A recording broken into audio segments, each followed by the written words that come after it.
Conference will now be recorded. Okay, I'd like to call the village board for Tuesday, March 23rd to order. Roll call, please, Chris. President Kardasky, Here. Trustee Paul, Here. Trustee Kubacki, Here. Trustee Zerbal, Here. Trustee Williams, Here. Sorry. Trustee Krieger, We had to wake her up. and Trustee Flukie. Here. Please stand for the pledge.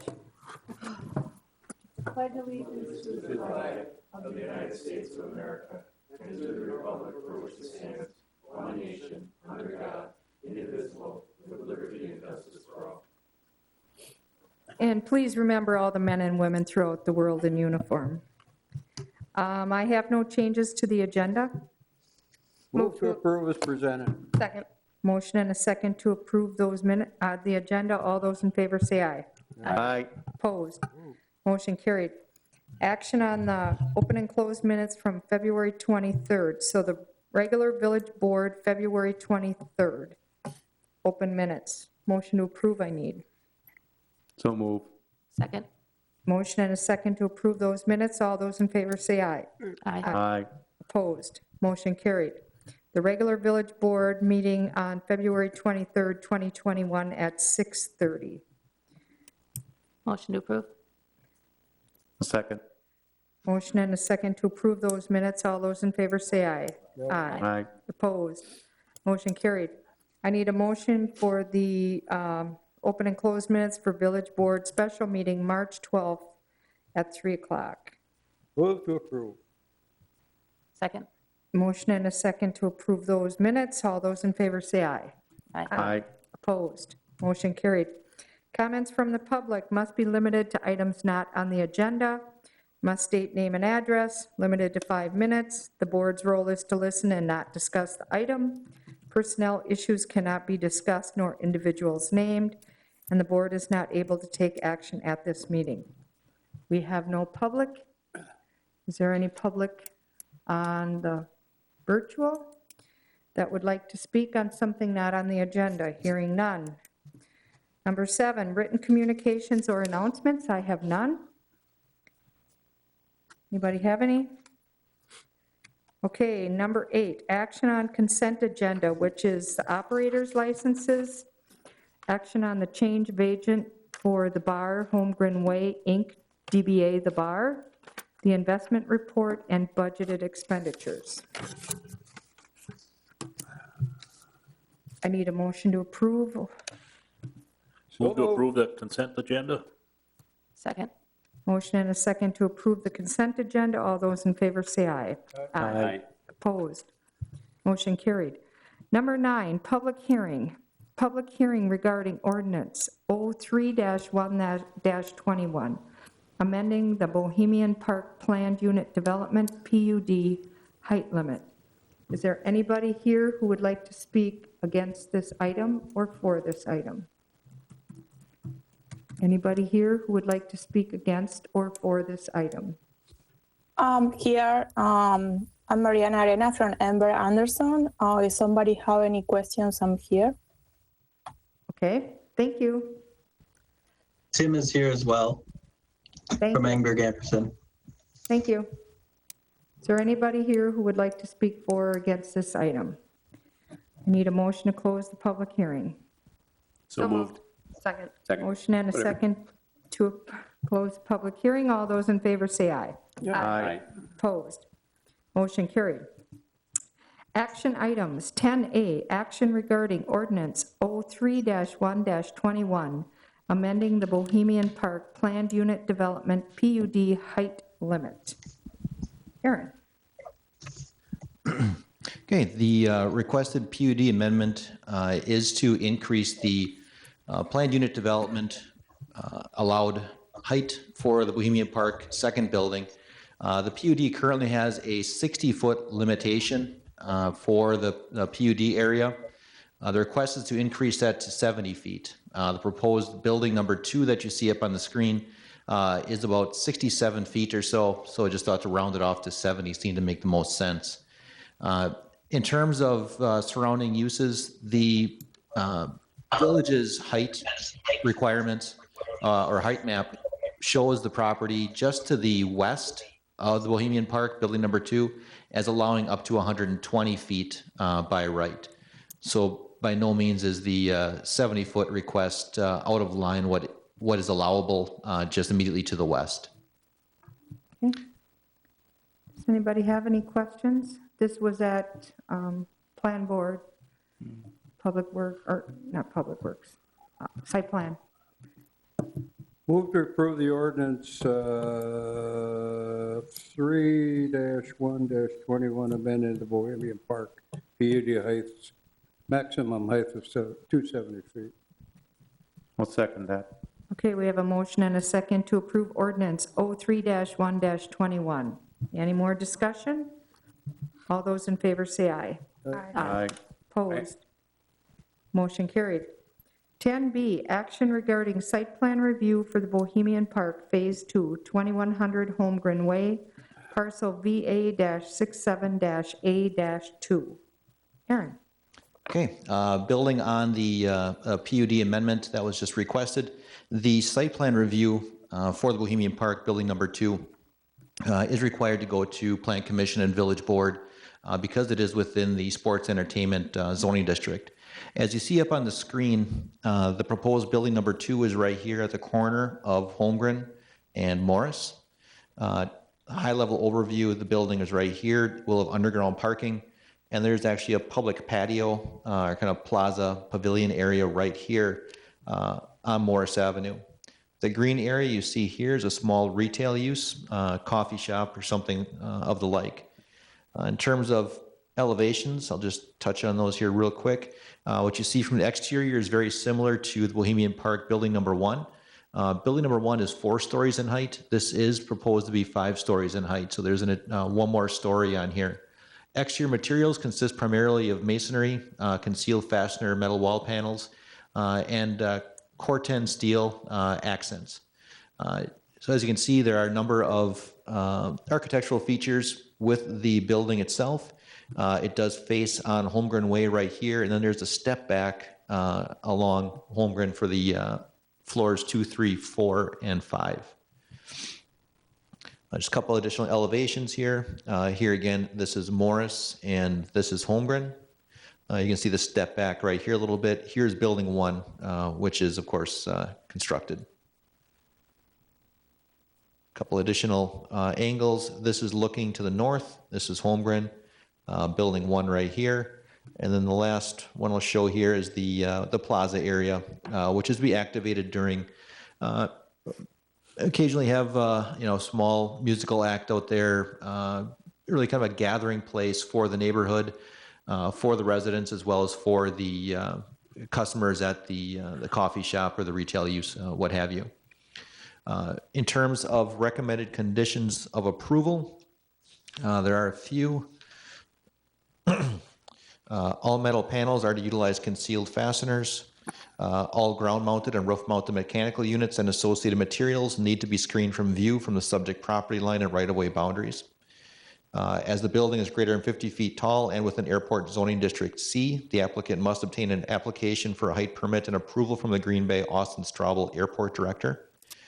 Item number 4 has already been addressed. Obtain a approved PUD amendment for height from the village. And then the catch-all, meet all applicable parts of 17-200 and all other applicable parts of the Ashwaubenon Municipal Code. In terms of engineering condition, contact utility operations supervisor for a quote on connecting the village water main and stubbing the 8-inch line to the development. Cost to be charged to the development and includes restoration of road and sidewalk. For stormwater, verify the functionality of the existing bioretention area and complete any maintenance required. Then during construction, protect the bioretention area with appropriate erosion control measures.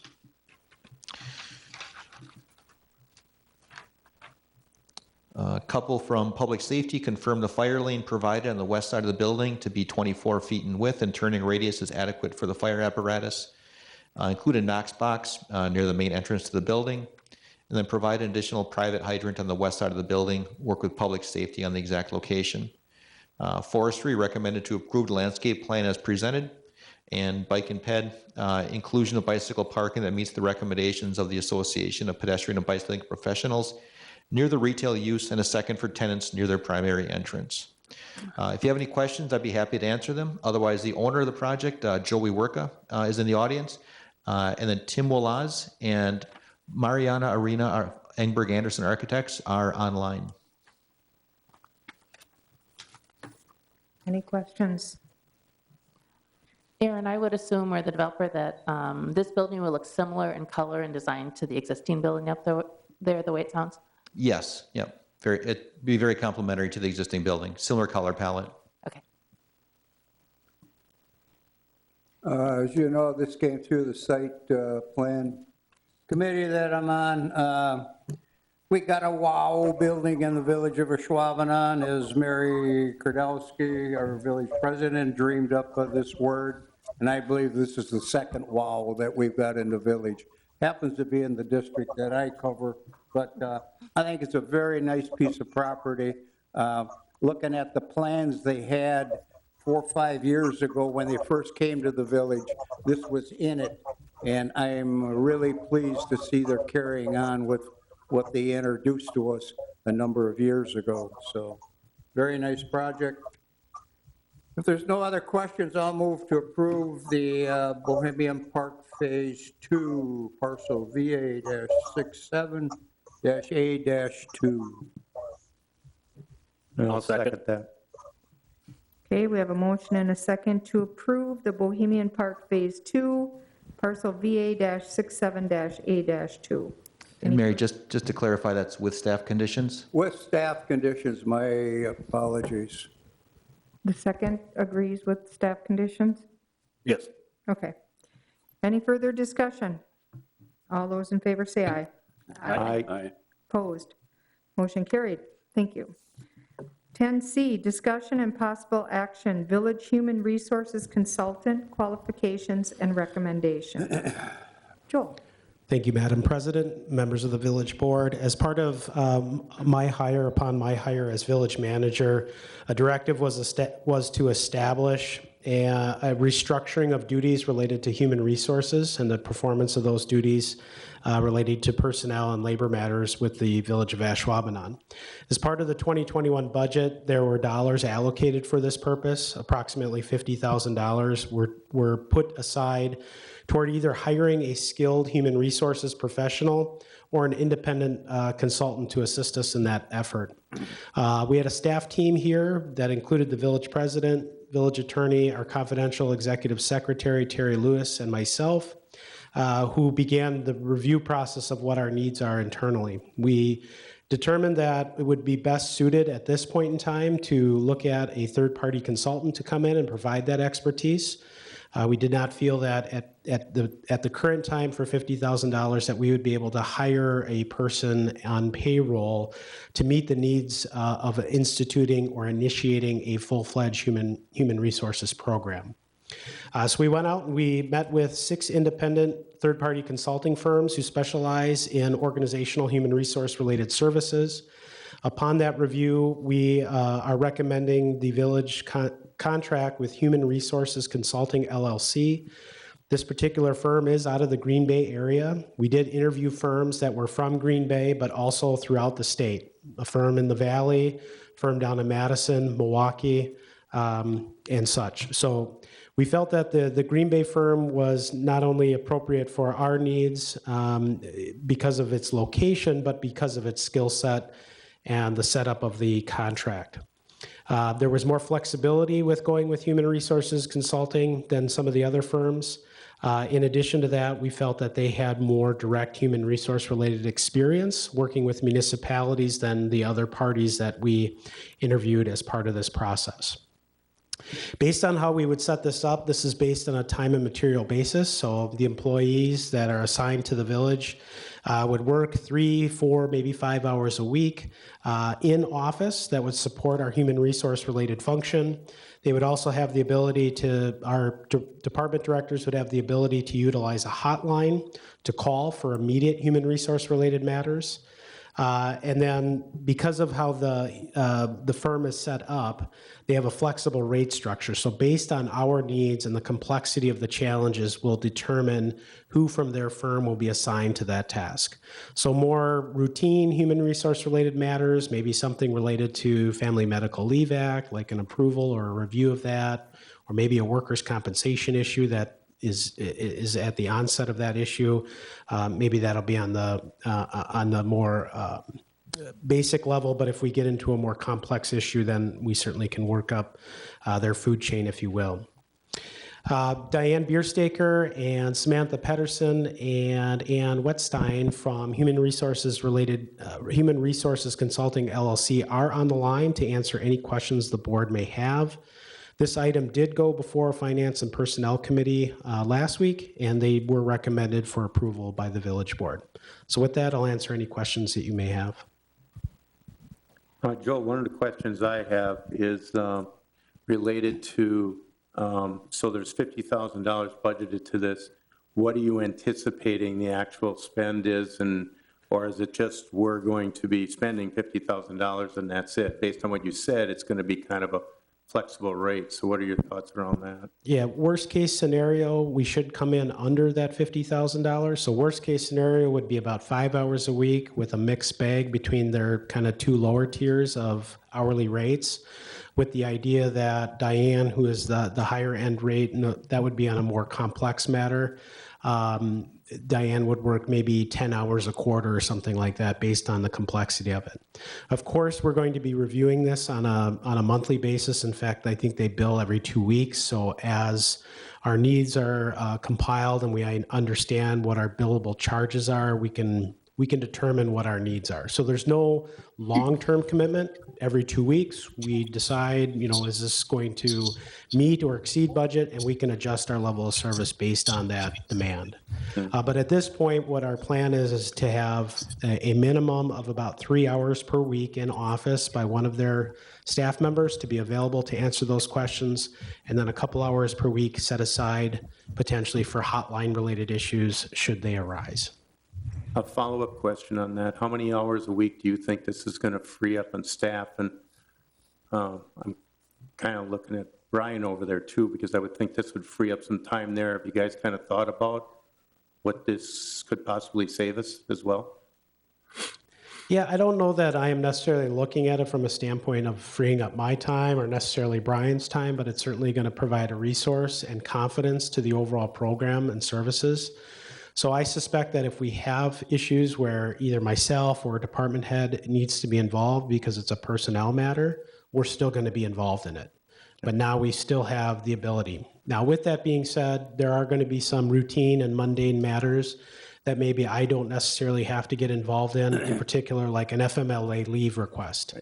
Do I have to be involved in that on the onset of the request? Probably not in this case. But as it becomes more complex and policy-related decisions have to be made, of course, at that point I may get involved again. Okay, thanks. Joel, the contract includes the HR audit. Could you explain that to us? And are we going to do that for sure? Yes, thank you. So part of this package is to conduct a human resources audit at the onset. And so Diane and her staff will come in and conduct a thorough audit of all of our human resource related policies and procedures. We're going to identify areas where we're not in compliance with law and identify those and create directives to correct those issues, as well as identify areas where maybe we can improve upon best practices. And so that will kind of create that working list of objectives that we will need to accomplish over the course of time, right? Obviously, those where we're in non-compliance with law, we want to correct those quickly. Those things that are best practices, we can kind of pick and choose which elements are of most importance to us at that given time. That is a flat fixed rate of $2,800. And then after that audit, it comes down to more of a time and material basis. So it's billed on an hourly basis.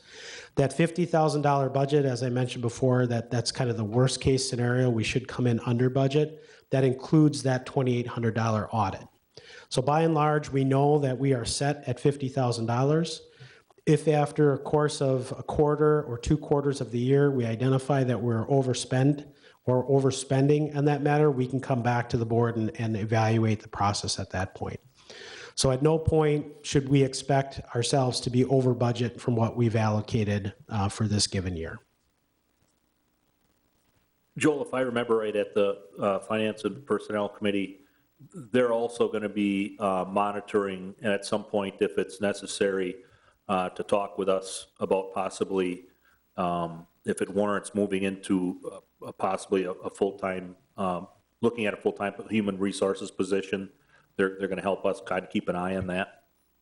That is correct. And I can certainly let Diane or one of her staff members kind of answer that question as well. But yeah, there's no intent here that would mean that they would live in perpetuity to our human resources needs. So they understand that as our organization grows or the complexity of our human resource program increases, that there may be a beneficial opportunity for us to have somebody in-house. And so at that point, they will let us know that, maybe at this point they can no longer adequately serve us based on our growth and needs, and that we may be better served by having somebody more permanent and in-house on a full-time basis. But Diane, I don't know if you can answer that question a little bit more cleaner, or Ann? Ann, we're not hearing you. We got Diane, but I do not hear Ann. All right, I'll jump in and start while she's working on the audio. First off, thank you very much for the opportunity to be considered. We're definitely looking forward to the relationship. Our goal is to come in first and assess where you are, make sure that, as Joel said, you have good, solid practices and procedures that keep you in compliance with state and federal law, also institute best practices. We make sure that we provide you with our recommended HR toolbox, some standard templates and forms that can be modified for specific use by the village. And then when we've got a good, clean starting point, take a look at, as Joel said, the priorities, but also what are the needs that have been expressed perhaps by employees or by department heads, and then follow that guidance and direction. Our goal is to try to make you as self-sufficient as possible, not to create a dependency on us. We're here to support you and make sure that you're always improving. But at some point, it may very well be appropriate to bring in your own HR dedicated employee. And then perhaps our role is simply as potentially a senior advisor or someone that gets brought in when there's a more complex matter. But the basic day-to-day functions would be handled by primarily Ann Wettstein and then Sam Pedersen. Naturally, as the owner of the company, I'm always keeping an eye on what's going on. I'm available as a resource as needed, but I really suspect that the majority of the work can be performed by Ann and Samantha. Ann, anything you'd like to add? If you can hear me, am I good? You're good. I tried to have everything muted so you didn't hear the kids in the background, but no, just like Diane said, really our goal with any of our clients, right, that audit is a great start, but it also gives us an idea of what we need to work on and what we need to structure around to help you be self-sufficient. So what are some areas that we can help, whether it's managers or leaders or just employees in general, feel more comfortable making decisions and understanding what decisions to make, what documentation to have, those things. So putting those policies and procedures into effect with our clients has been great for them to be able to take on a lot of those areas and really either reduce the time that they need us or just, hey, before Ann handled this, however, now I'm just going to call her, bounce it off, or I think I'm about 90% of the way there and know what to do. So getting a lot of employees or managers to that point so that they feel comfortable doing that reduces obviously our time as we go, but then it also gives us the opportunity to assess what level of person that you need. Now that all these, best practices are instilled or things are cleaned up or whatever needs to be done, we can be able to take a look over the next 4 or 5 months of what am I working on day to day, where, what am I logging, what's our time tracking, and we do all of that to see what functions we're spending our time in. So that helps determine the level of, do you need a coordinator or a specialist, or could you function with a high level generalist, and when are you ready for that? It's very common for what we do pretty much every quarter for our clients. Okay. I had asked a Any other personnel questions? finance about the limited liability indemnification section. And Tony, did you have a chance to look at that and make sure you're all right with that section of the contract? Yes, I did. I proposed some modifications in which they accepted those. Okay, thank you. I think it's great. We talked about this in finance and personnel as well. The billing that they're going to provide will give us some guidance, like Ann just said, about what we'll need in the future, and it'll be very detailed as what they're helping us with to help us guide us in budget time to see what we really need. So I think just the tracking of all the things that you will do for us will really help us as we move forward.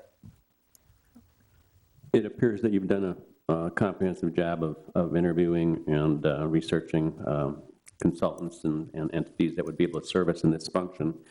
And based upon what I've heard, I'd make a motion to approve the appointment of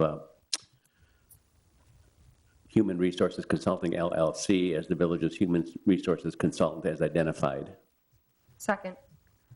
Okay, we have a motion and a second to approve Human Resources LLC for the contract. Any more discussion? I'd like to make one comment. I appreciate that you hired somebody locally that understands our area and what they're dealing with here. Okay. We have a motion and a second. All those in favor say aye. Aye. Opposed? Motion carried. Thank you, ladies. Thank you for the opportunity. Okay, 10D, action regarding Resolution R 3-1-21, releasing a sanitary sewer easement on parcel VA-54-2 off Mike McCarthy Way.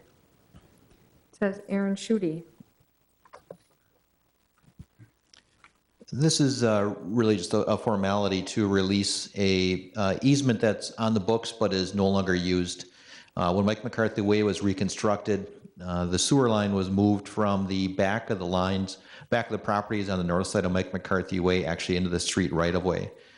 So this easement is on the books, is no longer used, and by vacating the easement, it provides some additional flexibility for Merge Urban Development for their redevelopment of the property.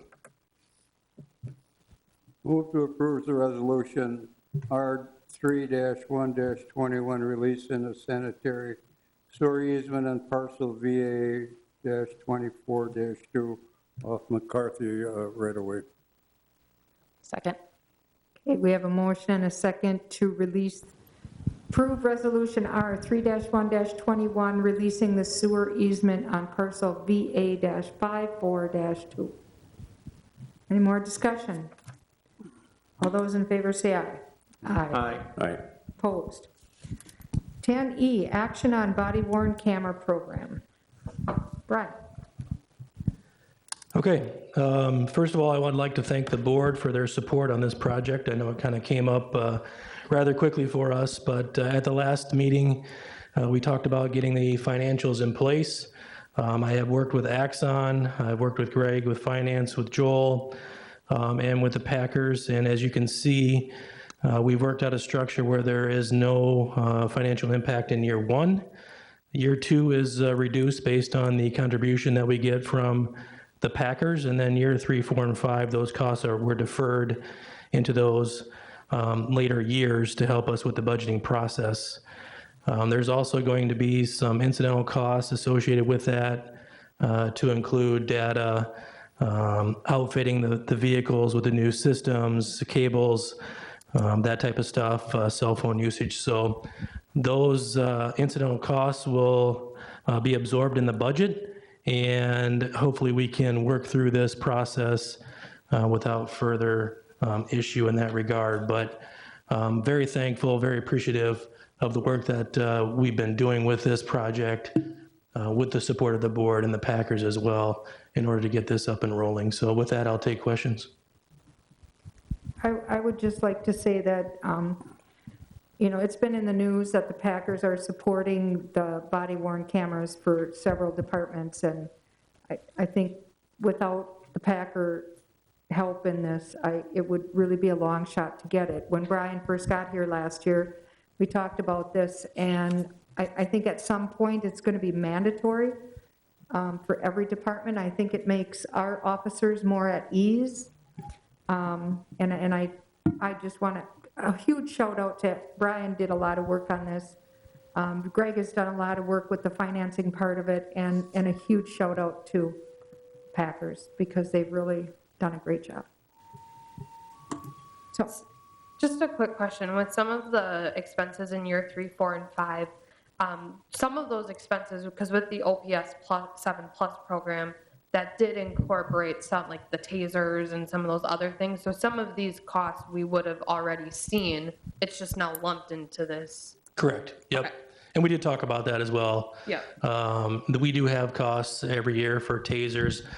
For example, in the capital budget, I think there's $2,800 or something like that for taser replacement. There's also $4,800 in there for replacement of the current fleet cameras. So some of that stuff is going to be rolled in there. We'll be able to absorb some of those costs and kind of defer those into this program as well. Perfect. I just wanted to make sure. Thank you. Yep, thank you. okay. Can I just clarify the support from the Green Bay Packers that is used for this project? Does that include the money that they provide each year for public safety help at stadium? So that's totally just for this? Yep, completely just for this. Okay, great. Okay. Yeah, Mary, who made the initial contact with the Packers about helping us out with this? Several months ago, I had heard about it on the news, so I called Mark Murphy and. Yeah, Mary and I went up and spoke with Mark Murphy on the project. Okay, just want to be clear on that, because as long as kudos are going out, Mary deserves some kudos for this too. Oh, absolutely. Mary and Joel both. I mean, Joel and Mary both sat through all the presentations by all these camera companies, so they devoted a few hours to this project, absolutely. They kind of all ran together, and finally I just kept saying to Brian, no, Brian, is that the company that had that blue gun? Because they had a little plastic blue gun, so, I mean, they all ran together, so, but no, everybody did a great job in doing this, and Brian, like Brian said, him and I went up and met with Mark Murphy and Aaron Popke, and it's a great partnership, so. Job well done with that. I'd make a motion to approve as presented. Second. Okay, we have a motion and a second to approve as presented. Any more discussion? All those in favor say aye. Aye. Opposed? Motion carried. 10F, action on repayment agreements. On this, before we get going, I've got to apologize to Brian and to the board and to Joel, but I'd like the board to table this until a future meeting, so I have an opportunity to sit down with Brian, Joel, and Mary and just kind of go over the specifics of the repayment agreements. This is something new for us, and I just want to address recruitment and some other options that might be out there and available. You know, it appears that most of these agreements are with police operations, not necessarily public safety operations. The dollar amounts that we have on the table are higher than anything else I've seen in the state of Wisconsin at this point in time. And I'd like to just spend a little more time with Brian, Joel, and Mary as appropriate to get a better feel for this, because there's many different ways for this to be structured per se. And I know this might not. I'd also like the opportunity to run this past the public safety employees from their perspective, knowing that they don't have a say on this in any fashion or format. But this is kind of, we're in this all together, and we know we need to save dollars. We know we need to save dollars on overtime. We know we need to save dollars at every turn that we can possibly address. But I'd like a little more time on this. And like I say, I apologize to all the parties involved. And I'm not going to vote on this in any fashion or format, but I'd like your consideration of a motion to table until I have an opportunity to meet with Brian, Joel, and Mary on this. Sometimes when these things come up, they come up at a committee level, and by the time a trustee catches the full gist of the scenario, there isn't a lot of time to act or react. And I know myself as an administrator, when there were times when I felt like some of the trustees had issues with it, I would I'd say, well, make a motion to table, because I don't want to approve an action or an approval if I had a trustee who didn't really necessarily feel comfortable. I'm not opposed to this. I just want to make sure you guys know that. I'm not opposed to it, but I just want to make sure that we do it in the fashion that we should do it, and that type of thing. And I think you guys have done a tremendous amount of work and research on it, and I have as well. And I don't want to belabor it in a village board meeting when I think it can be handled expeditiously in just a meeting between all parties so that I feel comfortable with it. So with that, that's all I really have to say. Okay. Joel, a question for you on what Steve is asking for. Is there any time period here that this has to be done? Can we wait for a period of next board meeting, let's say, Steve? Is that time enough? Next one or the following one. I may not be here at the next meeting. I'm not quite sure, but as expeditiously as possible. I understand these things. Brian and Joel and Mary have other items to address as we go forward, and these types of things don't need to be stacked on a plate per se, because we have enough other items to address as we go forward. So I would take it as being as expeditiously as possible. And like I say, I don't mean to be a stick in the mud on this. I think it's a good idea. I just want to feel a little bit more comfortable on what other options might be out there. And like I say, we need to look at all costs. You know, it's overtime. It's the department. I understand that. And so what you're basically saying, Steve, is you'd like somebody to make a motion to table this so that you could have further discussion with admin. correct.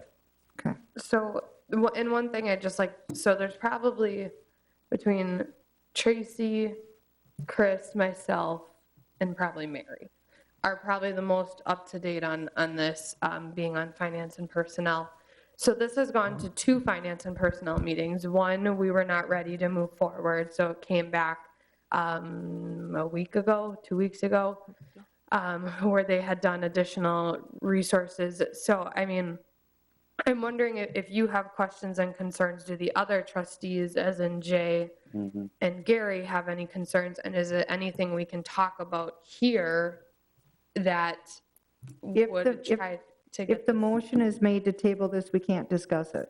Did he make the motion, or No, do we he have did to not. make the motion? He was asking someone else to, because he's not going to vote on it.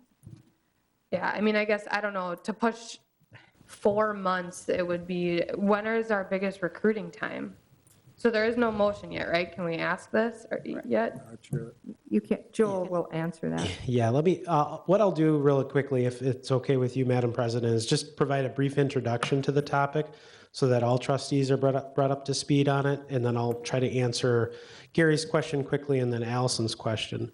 So this particular matter on the repayment agreements came about earlier, really kind of late 2020, because we had a public safety employee that had resigned without notice prior to that individual completing their field training. And so when we recruit a new individual in the public safety may not have gone through the academy. So part of that recruitment process is we will actually send them to the police academy. Now, we get reimbursed for the actual cost of the course, but we pay that individual to attend class. So they're getting paid an hourly wage and benefits to do that. What this repayment agreement effectively is attempting to do is to recover the cost and lost wages in the event that that individual fails to complete the academy, or maybe they successfully complete the academy, but within a short period of time after that, they resign. They ultimately decide, and that was the case here, this individual ultimately decided that law enforcement was not a career choice for them and that they were going to resign, and they resigned without notice. So we had substantial amount of investment into that individual in wages and benefits to attend the academy, and then we never actually got them on the road, on a shift, actually performing work. And so this repayment agreement is more or less a pre-employment. It has nothing to do with the union. This is a condition of bringing that person on staff, that they are going to commit to us for a period of time. And now in this case, our requested example is 3 and 5 years based on the amount of training that they're given. And if they successfully complete their employment over that period of time, there's no obligation to them. If they choose over that period to resign, then there's some return investment to us. And so it's more or less trying for us to protect the investment we have in them. If an employee makes it the full term of that agreement, we're not gaining anything other than the time commitment that employee has made to the village. So there's no financial benefit to us.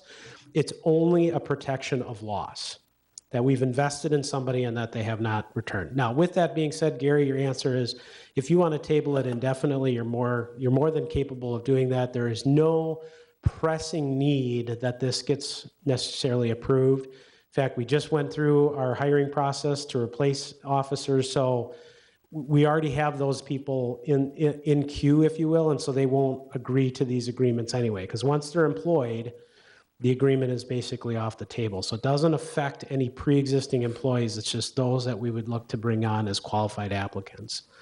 So to answer Gary's question, there's no pressing need. This is more of a reactionary effort by us to protect the investment we have onto the staff. It could go back to committee.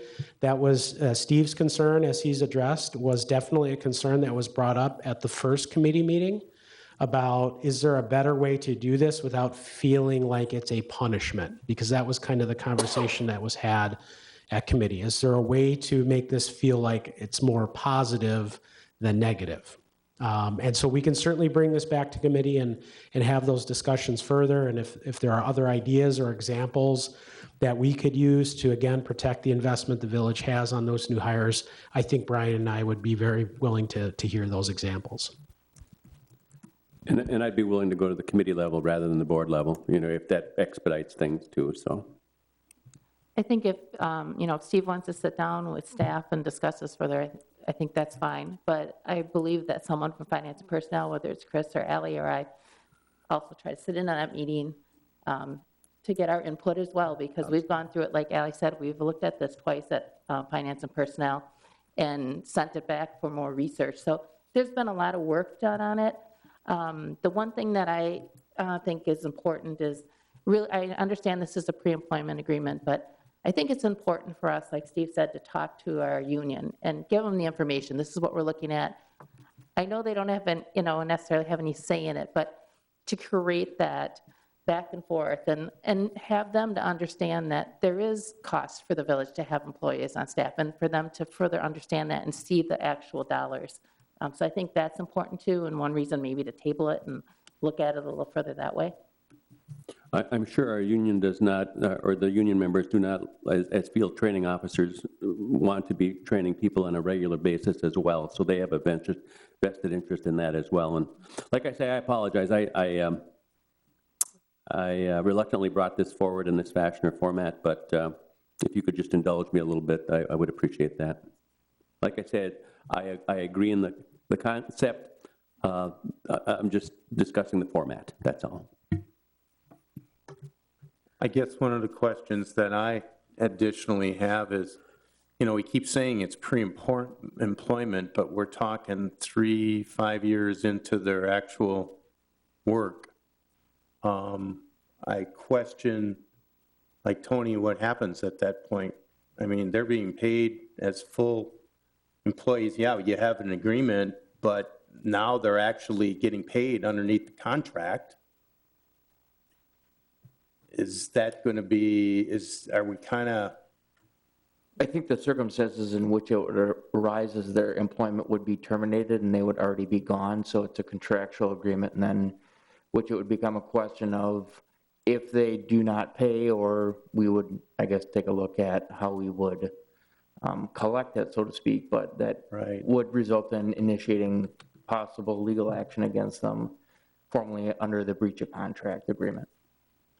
And they would be agreeing to sign it prior to being a union employee, so once So they they're wouldn't agreeing be- to, they're paying it, and it's if they leave within that 3 years or that 5 years. So that's they're- saying that they would not be protected underneath the contract until their training would be done. No. Joel? But that's why I'm questioning if they're working underneath the contract, but yet then we're going to say, hey, no, if you leave, now you're going to have to pay back. I'm just concerned it's going to turn into a union issue at some point. And in talking with our corp counsel, and then the draft repayment agreement was actually drafted by an outside counsel as well for another municipality. We looked at it as Tony had mentioned, that this agreement is signed prior to their entry into the union, and they are voluntarily resigning their position, and they are no longer being represented by the union. At that point, it becomes discretionary, of course, if the village is going to pursue the repayment under the terms of the agreement. There's no obligation per se that the village needs to go and seek repayment, but that employee did sign that prior to officially accepting their position with the village, understanding that that could potentially be an obligation for them. Now, a couple examples. Let's say we have somebody that after 4.5 years of very faithful and good service to the village decides to voluntarily resign and take a job in De Pere or Green Bay. In all likelihood, of course, this is going to need to come back to the village board to decide whether or not we're going to seek that reimbursement after 4.5 years of dutiful service. In most cases, I would suggest that our recommendation wouldn't be to go out and seek that reimbursement. However, if somebody graduates from the academy and 2 weeks into field training, they decide to resign without any notice, I would suspect that the village board and certainly staff would be more inclined to possibly seek reimbursement for that. As Steve had alluded to, you'd hate to have those field training officers constantly going through a recycling of applicants and never actually getting anyone on the road as an officer. You know, I know you people have done your homework, and Steve, nothing against what you said, but there's a number of communities here that do have this repayment agreement, and 2 of the larger communities around us here have it. You know, I'm sure it's an agreement that is working right now without all this discussion we're having on it. I never have anything against a little more education on if this is the right thing to do. I think it's going in the right direction. I don't have any problem with the amount of time and money we got into people, that there should be some agreement to the education we're giving them. So I would prefer to table this, knowing there's no immediate need to take care of it, and will make that motion. Okay, do we have a second? Second. We have a motion and a second to table this item. All those in favor say aye. Aye. Aye. Opposed? This item's tabled. Thank you. So with it being tabled, can I ask that it comes to the next board, or is it just tabled indefinitely? It's basically tabled indefinitely, but staff will expedite it to have the meetings that Steve would like to have. Okay. You know, Allison, if, you know, finance and personnel is the best venue and you guys want me there, I'll be more than happy to be there. Okay. If that makes you feel more comfortable. No, whatever works, You know, it doesn't. yeah. I just don't want it to be like 6 months and be like, whatever happened to that, you know? That was my only question, so That's doesn't not- matter to me, whatever works for you. Yeah. I appreciate the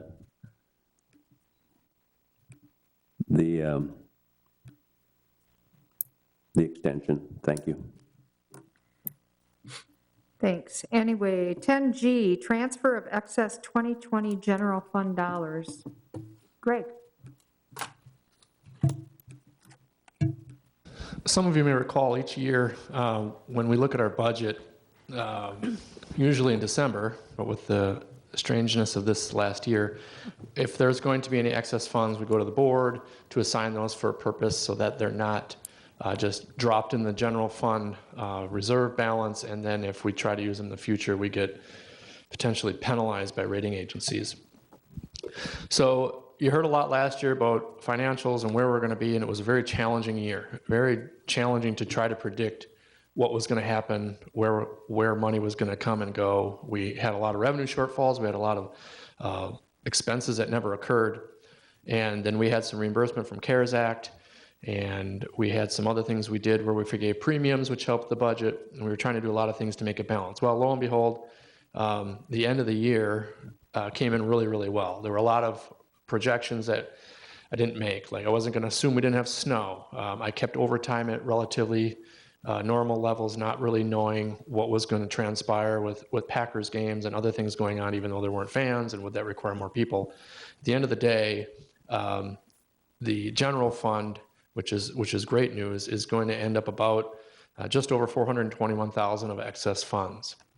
And so, like I said, I kind of went through a lot of those areas of where we had some savings. Really, overtime was a big one, the healthcare premium forgiveness, and then we just had employee attrition throughout the year that helps as well. So with that said, since the audit is not final, and it's almost virtually final because I pretty much can go to the penny what our excess is, but I'm recommending, in lieu of what I always do, is look at what did we talk about at the budget time, what are some of the capital projects coming in line, and one recommendation is to push about $100,000 to the employee retirement fund. In years past, that's always something we like to plenish because we pay out those accrual balances. That helps with that fund. And the other fund that I'm recommending is the village building fund, and the reason why is there are a number of large one-time, once every 25, 50-year projects. Parking lot, we did the south parking lot. We're looking at doing the west and the north parking lots. And the budget was approved last year to do a storage study in the back, the garage with all of equipment, and that probably will result in some sort of capital expenditure to expand space, especially when we look at potentially adding a garbage truck in the next couple of years and things like that. We're running low on space.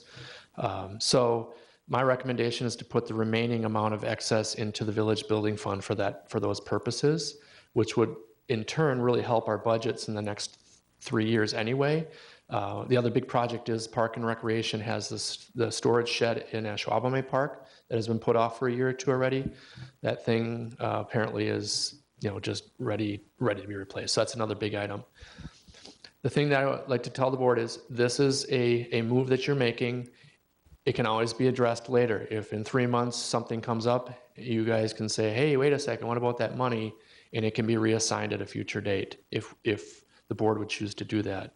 But by doing this, it moves it out of the general fund, and it becomes sort of like a budgeted item for future use. So that would be my recommendation, that we make those transfers, $100,000 to the employee retirement fund, which is Fund 250, and the remaining excess, which is going to be about $321,260 to the village building fund for use of capital projects in and around Village Hall. Greg, the only question I have on that, I don't have a problem in replenishing the employment retirement fund because we're always going to be pulling out of that anyway.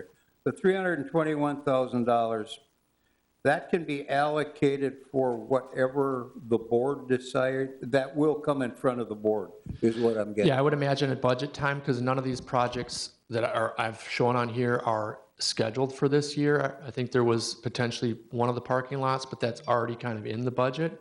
So when we get into budget discussions later this year, we will definitely talk about the use of these funds over the next couple of years, probably next 2 years. I think by then we'll have a study result from the storage, garage and cold storage use study results and what the recommendations are. So at that time we will certainly address, we will not spend this until we have those laid out. And I'll work with Doug and others at the budget time to present that. Okay, so it'll come back at budget time, and then we can discuss this. Okay. Correct. Don't have a problem with that. Greg, could we also move funds out of the village building fund for a totally different project, is what you said initially? So if we Yes. found something else that came up this year even, and we said we wanted to move some funds to such and such a project, we could do that as a board as well? Yes. Okay. So it's almost a holding spot for it. If you, Correct. The action here is just to get it out of the general, because if you put it in general fund reserves and then you try to pull it out, it'll be viewed as a negative expenditure, and then if Moody's is in a bad mood, then you get dinged. So fortunately, that's as cold as it sounds. It's true. It can be true. So. Well, good job with you and Lee controlling the snow this year, so Yeah. just want to give you a compliment on that. Do you have any idea yet, Greg, what we're going to get with this last, I don't know what they're even calling the last plan that they just approved, the federal government? Have we heard anything on the amount of money we're going to receive? We do, but we have a meeting actually tomorrow. Is that tomorrow, Joel? Yeah, tomorrow. With there's a number. And in fact, I have another meeting on Thursday with the League of Wisconsin Municipalities, Kurt Watinsky and the finance directors to talk about this. So, and then over the next few weeks, we'll have a real good feel for how much uses, all those types of things. Because that was my biggest concern. Is like, oh, this sounds too good to be true. What's the catch? So then will you come back to us and let us know what the amount is and what the use of those funds can be as well? Okay. As of yesterday, and that changes, it seems like, on a daily basis, but 1.7 million is currently planned for allocation to the village of Ashwaubenon. Oh. Now, there are a lot of changing targets as to what those funds are going to be allowed to be used for. So that's where we're a little conservative with telling you what you could use those dollars for. Okay. There's also some discussion, I think, at the state level today. My understanding is the state Senate may have passed a measure that obviously still needs to work its way through the assembly and then get signed by the governor about where those funds are going, where they can be allocated and how they're spent, because they're going to eventually work their way through the state before they get sent back down to the local units of government. Thank you. I think this is a good proactive action on our part. As you pointed out, Greg, it puts dollars into locations where we can effectively move them around. It addresses building needs which aren't inexpensive, and you put dollars in the retirement fund. That makes sense because those dollars are always being used, and you never quite know when they're going to be used. So it's without any other, if there's not any other questions on it, I'd make a motion to approve the recommendation to approve transfer of excess general fund dollars, $100,000 to Fund 250, and the remaining 220 general fund excess funds to Fund 410. Second. Okay, we have a motion and a second to put 100,000 into the Fund 250 and the remaining into Fund 410. Any more discussion? All those in favor say aye. Aye. Opposed? Motion carried. Thank you. 10H, consider, discuss, act on ordinance 1-4-21, unmanned aircraft systems, drones. Tony. All right, this is a proposed ordinance that generated really with public safety. As you may recall, we did have an ordinance with respect to the operation of drones at Ashwaubenon Park. Since that time when we passed that ordinance, public safety has had a variety of circumstances, namely with Packer games and the operation of drone usage and special events. So that generated this draft ordinance that's prepared for you tonight. Essentially what it does is expands our drone ordinance to operate, or for the ability to regulate the operation, and as far as takeoff, landing. It also builds in the waiver requirements that are required by the FAA, since it is heavily regulated by the FAA. We have to be cognizant of that, and we are preempted, so we have to incorporate the waiver requirements as well as their operation. But again, this is more geared towards special event operation takeoff and landing, and then also incorporates our regulation at Ashwaubenon as well, and then exempts any public drone operations as well if it's needed for any law enforcement purposes.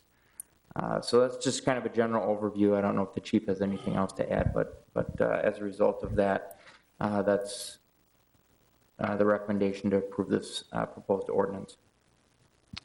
No, the only thing that I will say is we had a meeting with the NFL, and they had some issues that did occur at the Packer game, and they wanted to work with us. They've talked about this in the past on how we can work with them to help enforce some of these issues that they're having with these drones flying over the games. They had one, I think, at a Bears game where a drone actually came into the bowl of the stadium down to around the 50-yard line, and then turned out it was someone that was close to one of the bars downtown. So we didn't have anything in the ordinance that talked about athletic events, and that's something that they kind of were hoping that we would work with them on to incorporate that. And as Tony said, we just used some of the language that they liked, some of the language that the FAA required as well to incorporate into a more enforceable drone ordinance for us.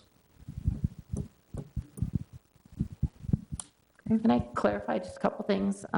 For special events, it says means any athletic event. So I would assume if we have our leagues going out there, that would include league play or any kind of play, or are we looking at tournaments only? Yeah, any athletic events, and they can get an exemption, obviously a waiver from us if they want to have some kind of filming that they want to do, those type of things. That's something that we can certainly incorporate because we're really not looking to restrict that aspect of it exactly, but there may be issues where they don't want to have that, and so we have this ordinance in place so we can enforce it if we need to.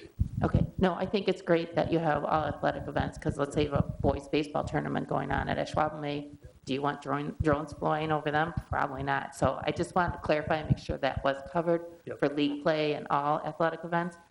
Then the other thing I have for Ashwaubenon Park, it says that can't fly during lake operation hours. So if there's a softball tournament going on and they're later at night, would this not apply then? So, because you could have a softball tournament or baseball tournament going on until 10, 11 o'clock at night, and the lake would be closed at 7, 8 o'clock. Yeah, I'll leave that up for our attorney to interpret that. I believe that they also need to have Rex's permission. Okay. So I think with that permission ability, he'd be able to regulate and consider that. Okay, great. Thank you. Well, this is one of the items on the Public Works and Protection.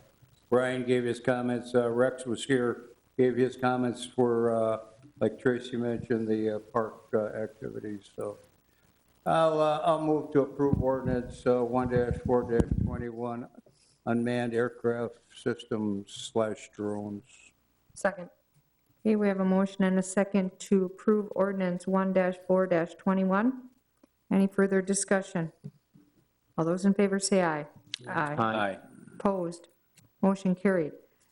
10I, consider, discuss, act on ordinance 03-4-21, amending section 19-2-5, erosion control, and ordinance 03-3-21, amending section 22-5-112, clear water discharge. Tony.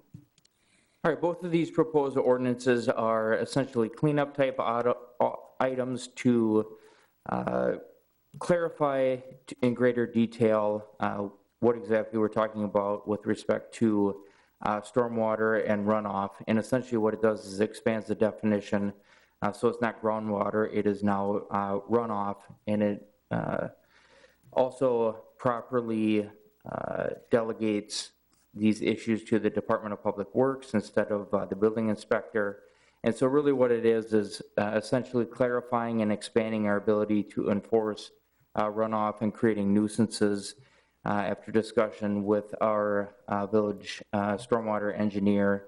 And obviously with spring approaching and runoff issues starting right around this time of year is also another reason why we brought this forward at this time. Again, to clear up the ordinance language as well as allow for greater enforcement capabilities.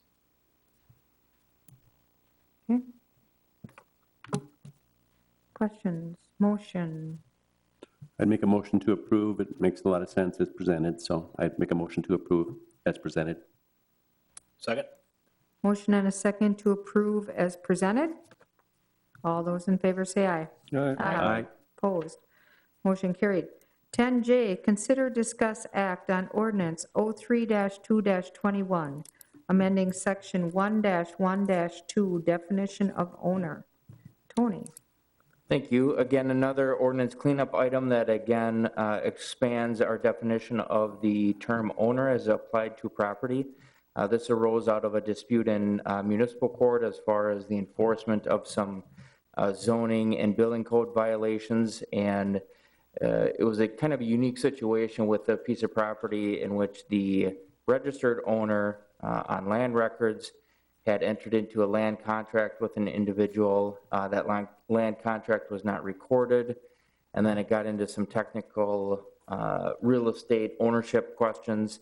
And so what this does is just kind of cleans up this issue by expanding the definition of who can be considered an owner under our ordinances so that we can take enforcement action. So, for example, in this case, the land contract is going through foreclosure right now. And so we have some real issues as far as enforcing against the person who has the land contract as opposed to who the owner is. And so this cleanup is geared towards addressing that situation and others in the future, just to make sure we can enforce our building and zoning code. Okay, questions, or I'll entertain a motion. Also move to approve 3-2-21 and amending section 1-1-2, definition of owner. Second. We have a motion and a second to approve ordinance number 03-2-21. Any discussion? Hearing none, all those in favor say aye. Aye. Opposed, motion carried. 10K, Personnel Handbook, Section 5.9, Other Compensation Revisions. Joel? Thank you, Madam President. This is just a cleanup of our employee handbook under Section 5.9, which provides additional other compensation to our public safety supervisors for a required fitness incentive as part of what would traditionally be part of the public safety union's contract. So officers receive an incentive to complete a fitness requirement, and the village over time has extended that same benefit to the supervisors who have not been represented under the contract. In 2020, the chief, through board action, restructured the department to include captains, a single commander, and a deputy chief position, but those three titles, or two titles, I should say, were not included in this component. And so this is just really kind of adding the language for the revised position structure within the public safety department to reflect that we now have shift captains and a deputy chief and not just lieutenants and commanders. So with that, I'll answer any questions you might have. Joel, it's just a word change to identify each position. Correct? Exactly. There's no added benefit or increased cost. It's just ensuring that people that are now in the captain position that may have been in the lieutenant position receive the same benefit. Okay. I'll move to approve as presented. Second. We have a motion and a second to approve. Any more discussion? All those in favor say aye. Aye. Opposed? Motion carried. Items for next agenda. If you have anything, give a call. I will entertain a motion to adjourn. So moved. Second. Motion and a second to adjourn. All those in favor say aye. Aye. Opposed?